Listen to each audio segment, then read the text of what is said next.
Hello guys, this is me Ankur Upadhyay. Welcome to our channel share market analysis. Guys, बात करूंगा Tata steel के stock के बारे में। इस स्टॉक में मैंने वीडियो बनाई थी जब इसके Q4 के रिजल्ट्स आए थे, और आप सभी को याद होगा रिजल्ट्स में एक चीज जो काफी ज्यादा हाईलाइट हो रही थी वो ये थी इसका डिविडेंड। साथ के साथ स्प्लिट की खबर भी थी स्टॉक में। जो 10 की फेस वैल्यू पे कंपनी का स्टॉक है वो 1 की फेस वैल्यू पे आता हुआ दिखेगा, यानी कि एक शेयर के मुकाबले आपको 10 शेयर मिलते हुए दिखेंगे कहीं ना कहीं टाटा स्टील के। तो ये सारी इंफॉर्मेशन जब मैंने आप सभी के साथ शेयर करी तो सबसे ज्यादा कमेंट्स मेरे पास रिप्लाई में आए कि सर कब तक हम बाय कर सकते हैं, क्योंकि मैंने आपसे एक चीज डिस्कस करी थी कि एक्स डेट से पहले अगर आप बाय करते हो स्टॉक तभी आप डिविडेंड के लिए एलिजिबल होगे।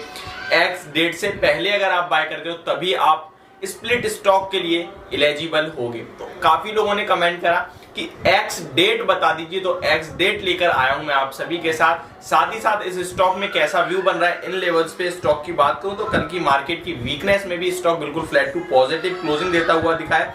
मेटल स्टॉक्स में इनफैक्ट कमोडिटी के मेटल प्राइसेस में भारी गिरावट आने के चलते स्टॉक काफी ज्यादा करेक्ट हो गए थे ऊपर से। लेकिन टाटा स्टील की बात करें तो ये स्टॉक ऊपर के लेवल्स पे ही आता हुआ दिखा है। कहीं ना कहीं आप सभी को स्टॉक में कौन से होंगे अगले टारगेट्स और लेवल, इसके बारे में बात करेंगे। तो चलिएगा इस वीडियो को आगे बढ़ाता हूं, लेकिन उससे पहले मैं आप सभी के साथ एक रिक्वेस्ट करना चाहूंगा। अगर आप मेरे चैनल पर पहली बार विजिट कर रहे हो तो प्लीज इसको सब्सक्राइब कर लो, नोटिफिकेशन बेल आइकन दबा देना ताकि मेरी वीडियो आप तक पहुंचे सबसे पहले। एंड गाइस, अगर ये वीडियो आपको बेनिफिशियरी लगे, समझ आए, पसंद आए तो प्लीज इसको लाइक भी कर देना ताकि मुझे मोटिवेशन मिलती रहे। गाइस, टाटा स्टील के स्टॉक के बारे में बताऊं तो मैं आपको जो एक्स डेट बताना चाहूंगा, तो उससे पहले मैं आपको एक चीज क्लियर कर दूं। ये जो एक्स डेट है ये केवल और केवल डिविडेंड के लिए, स्प्लिट की एक्स डेट अभी नहीं आई है। तो यानी कि अगर आप स्टॉक को बाय करते हैं तो आप डिविडेंड के लिए तो एलिजिबल हो जाएंगे, लेकिन स्प्लिट के लिए भी आप एलिजिबल हैं। तो कब तक आपको होल्ड करना पड़ेगा उसका अभी टाइम फ्रेम नहीं आया, क्योंकि जब तक एक्स डेट नहीं आती तब तक आपको होल्ड करना पड़ेगा, तभी आप स्टॉक स्प्लिट के लिए एलिजिबल होंगे।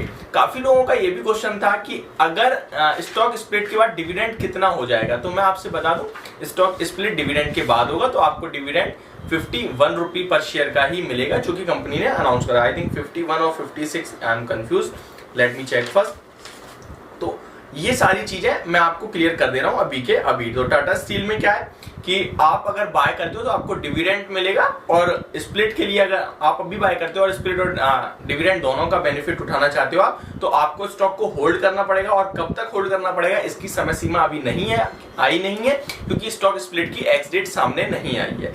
अभी स्टॉक के बारे में आपसे डिविडेंड की जो शेयर करा था वो 51 रुपीज पर शेयर का ही कंपनी ने डिविडेंड अनाउंस करा था। अभी स्टॉक का डिविडेंड की एक्स डेट जो है वो 15 जून है, यानी कि अगले महीने की 15 जून तक। अब आप स्टॉक कब तक खरीद सकते हैं, यानी कि आप स्टॉक को 14 जून तक कभी भी खरीद लीजिए, आप डिविडेंड के लिए एलिजिबल हो जाएंगे। अगर आप 14 जून को भी स्टॉक को खरीदते हैं तो आपको 15 जून यानी कि जो डिविडेंड की एक्स डेट है वहां पे डिविडेंड मिल जाएगा। लेकिन क्या आपको 15 जून को ही डिविडेंड मिलेगा? नहीं, आपको डिविडेंड विद इन 20 डेज के अंदर आपकी बैंक में डायरेक्ट क्रेडिट होता है।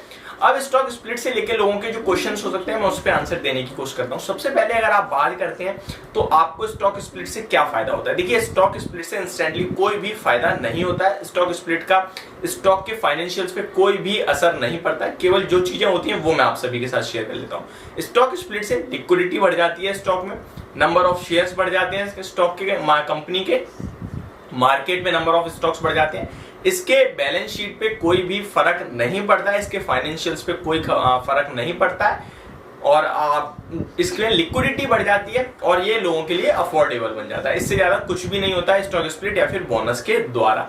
फॉर एग्जाम्पल, आपके पास 2000 का एक नोट हो या फिर 200 रुपए के 10 नोट हो, दोनों की वैल्यू आपके पास 2000 का एक नोट हो या 200 के 10 नोट हो, दोनों की वैल्यू 2000 रुपए ही है। ऐसे ही फाइनेंशियल सेम रहे, लेकिन आप पे number of quantity of notes बढ़ जाएगी। पहले आप पे एक नोट था, अभी आप पे 10 नोट है। और अगर किसी को 200 रुपए ही चाहिए होंगे तो अभी वो एक शेयर बाय कर सकता है, पहले वो उसको 2000 रुपए ही देने पड़ते। तो ये चीज फर्क हो जाता है, सिंपल।